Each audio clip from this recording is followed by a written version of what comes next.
আসসালামু আলাইকুম প্রিয় শিক্ষার্থীরা, সবাই কেমন আছো?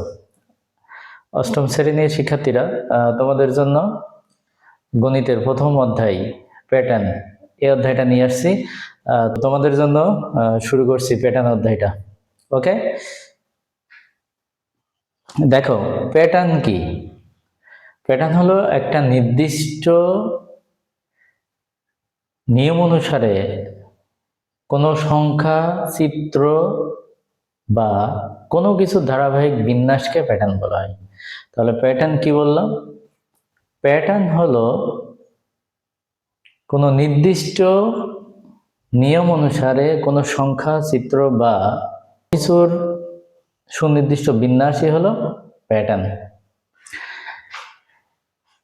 এখন আমরা যেমন দেখতে পারি যে 2 4 6 8, দেখো এখানে সংখ্যাগুলো প্রত্যেকটা ডিফারেন্স 2 করে।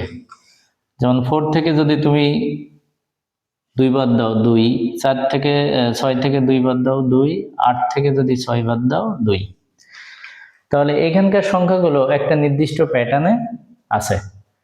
আবার যদি আমি লিখি 1 3 5 6 7, দেখো এখানেও সংখ্যাগুলো একটা নির্দিষ্ট প্যাটার্ন মেনে চলতেছে। এছাড়াও আমাদের যে প্রকৃতি আছে, এই প্রকৃতিতে অসংখ্য প্যাটার্নের উদাহরণ আছে। যেমন আমাদের বাসা বাড়িতে যে বাসায় টাইলস গুলো ব্যবহার করে বিভিন্ন প্যাটার্নের থাকে। বাসা বাড়ির বিভিন্ন কারুকার্য বিভিন্ন প্যাটার্নে থাকে। অনেকের বার্থডে যে কেকটা সাজানো হয় নির্দিষ্ট বিন্যাস করে করে। সুতরাং এখানেও অনেক প্যাটার্ন লুকায়িত থাকে। এই জন্য বলা হচ্ছে যে প্রকৃতিতে বিভিন্ন ধরনের প্যাটার্ন লুকায়িত থাকে। ওকে, এখন আমরা দেখবো হলো স্বাভাবিক সংখ্যা। তো স্বাভাবিক সংখ্যার কিছু প্যাটার্ন নিয়ে আমরা এখন আলোচনা করব।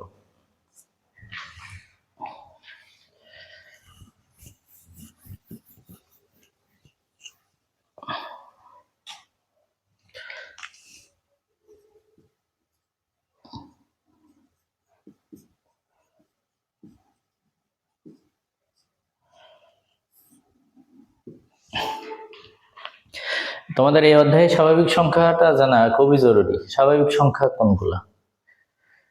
স্বাভাবিক সংখ্যা হলো 1 থেকে শুরু করে অসীম পর্যন্ত সকল ধনাত্মক সংখ্যাই হলো স্বাভাবিক সংখ্যা।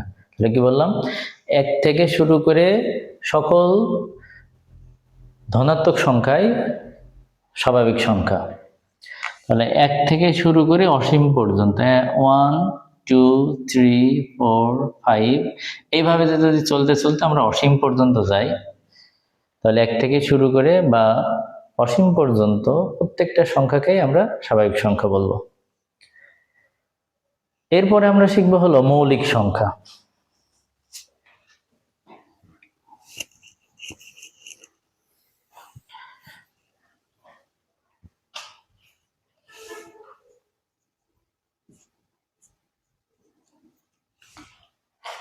মৌলিক সংখ্যা সম্পর্কে তোমরা এর আগেও পড়াশোনা করছো। তো মৌলিক সংখ্যা কি? মৌলিক সংখ্যার যে বেসিক, হয়তো এটা ভুল করে ফেলো। আশা করি মৌলিক সংখ্যা নিয়ে তোমাদের এর পরবর্তী থেকে আর কোনো সমস্যা থাকবে না। ওকে, তো মৌলিক সংখ্যা হলো ওই সকল সংখ্যাকে আমরা মৌলিক সংখ্যা বলবো যারা 1 এবং ওই সংখ্যা ব্যতীত আর কোনো সংখ্যা দ্বারা নিঃশেষে বিভাজ্য হয় না। তাহলে একটা সংখ্যা মৌলিক সংখ্যা হতে হলে অবশ্যই 1 এবং ওই সংখ্যা দ্বারাই নিঃশেষে বিভাজ্য হবে, আর কোনো সংখ্যা দ্বারা নিঃশেষে বিভাজ্য হবে না। এবং মৌলিক সংখ্যা থাকতে হলে বা হতে হলে ওই সংখ্যার 2টি গুণনীয়ক থাকতে হবে। দুইটার বেশি গুণনীয়ক থাকা যাবে না। কোনো সংখ্যা যদি মৌলিক হতে হয় অবশ্যই তার 2টা গুণনীয়ক থাকবে।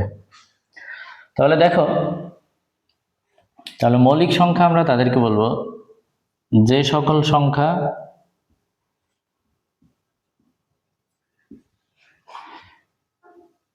1 এবং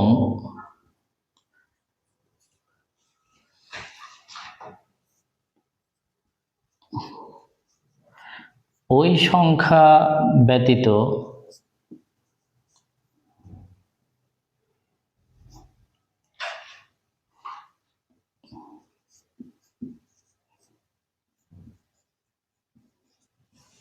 অন্য কোনো সংখ্যা দ্বারা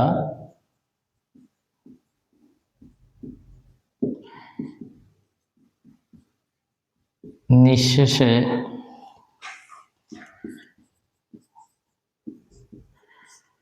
বিভাজ্য হবে না। তাহলে কোনো সংখ্যা মৌলিক সংখ্যা হতে হলে এক এবং ওই সংখ্যা দ্বারাই শুধুমাত্র নিঃশেষে বিভাজ্য হবে, বাকি কোনো সংখ্যা দ্বারা নিঃশেষে বিভাজ্য হবে না।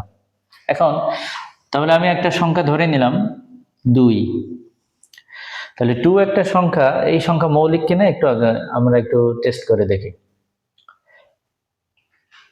দেখো তাহলে 2কে আমি 1 দিয়ে ভাগ করি, তো 2কে যদি আমি 1 দিয়ে ভাগ করি, আমরা জানি এটা নিঃশেষে বিভাজ্য করা সম্ভব এবং রেজাল্ট আসবে 2। এখন 2কে যদি আমি 2 দিয়ে ভাগ করি, আমরা বলেছিলাম যে সংখ্যাটা আমি নিব ওই সংখ্যাকে 1 এবং যে সংখ্যা নিব ওই সংখ্যা দ্বারাই ভাগ করব। তাহলে 2কে 2 দিয়ে ভাগ করলে আমার নিঃশেষে বিভাজ্য হয় এবং ভাগফল আসে 1। দেখো পৃথিবীতে আর কোনো সংখ্যা নেই যে সংখ্যা দ্বারা 2কে নিঃশেষে বিভাজ্য করা যাবে। ওকে, এখন অন্য একটি সংখ্যা দেখি, যেমন হলো 3কে তুমি 1 দিয়ে ভাগ করো, তাহলে 3কে যদি 3 দিয়ে ভাগ করো তাহলে 1। এখন একটা সংখ্যা দেখো 4কে যদি তুমি 1 দিয়ে ভাগ করো তাহলে 4কে যদি তুমি 4 দিয়ে ভাগ করো তাহলে 1, এবং 4কে তুমি 2 দিয়েও ভাগ করতে পারবা, তাহলে 2 আসে। এখানে খেয়াল করো যে 4 যদি আমি একটা সংখ্যা নেই, তাহলে 4কে 1 এবং ওই সংখ্যা 4 ছাড়াও আরো একটা সংখ্যা আছে 2, যা দ্বারা নিঃশেষে বিভাজ্য করা যায়। সুতরাং 4 মৌলিক সংখ্যা না, কিন্তু 2 এবং 3 এই দুইটা মৌলিক সংখ্যা, কারণ 2 এবং 3 এই দুইটাই 1 এবং ওই সংখ্যা ছাড়া আর কোনো সংখ্যা দ্বারা নিঃশেষে বিভাজ্য হয় না। তাহলে 2 এবং 3 এই সংখ্যাগুলো মৌলিক সংখ্যা।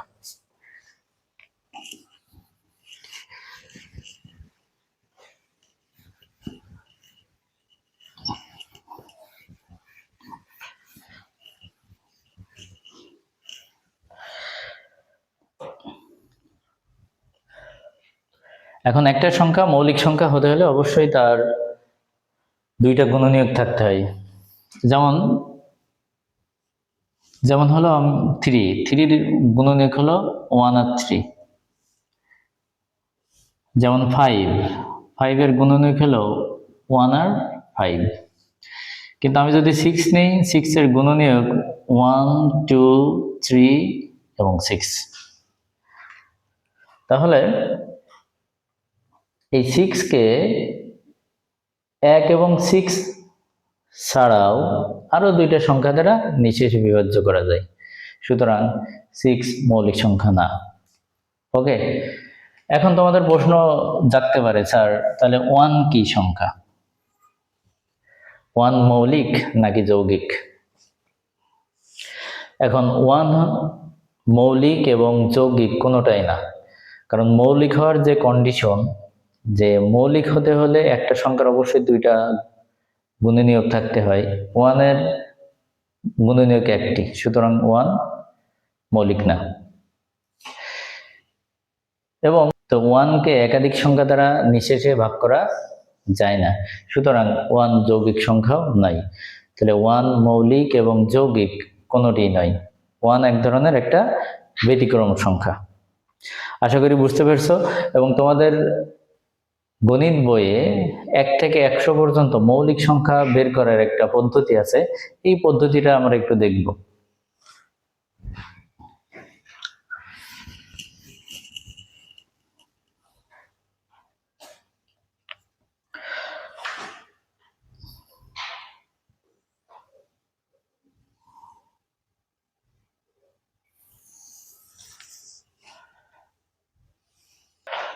তোমরা খেয়াল করো, আমি একটা টেবিল অঙ্কন করে নিয়েছি। এখন এই টেবিলে আমি 1 থেকে শুরু করে সংখ্যাগুলো লিখব। 1, 2, 3, 4, 5, 6, 7, 8, 9, 10, 11, 12, 13, 14, 15, 16, 17, 18,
দেখো আমি এই টেবিলের 1 থেকে 50 পর্যন্ত সংখ্যাগুলো লিখে নিলাম।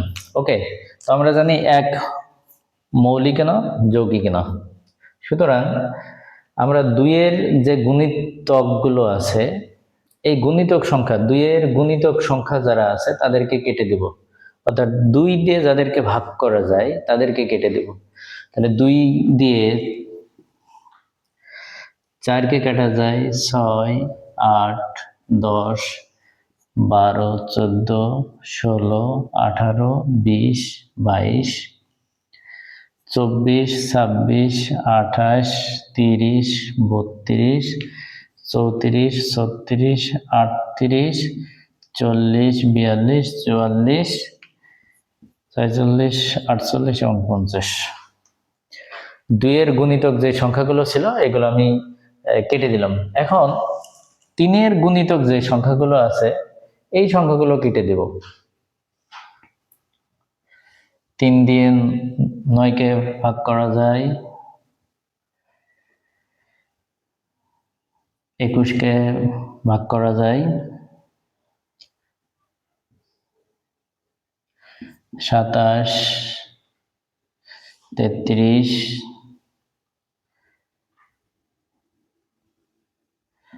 39। 3 দিয়ে 45 কে ভাগ করা যায়, 3 15 45।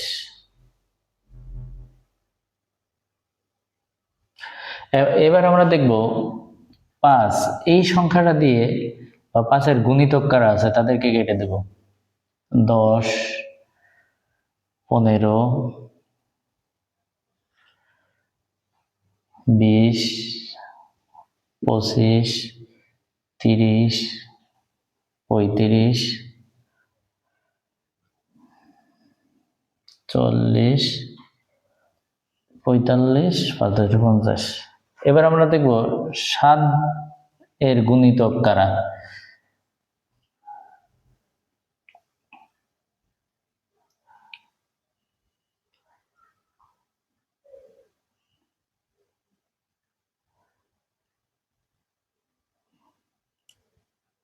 7 7 49।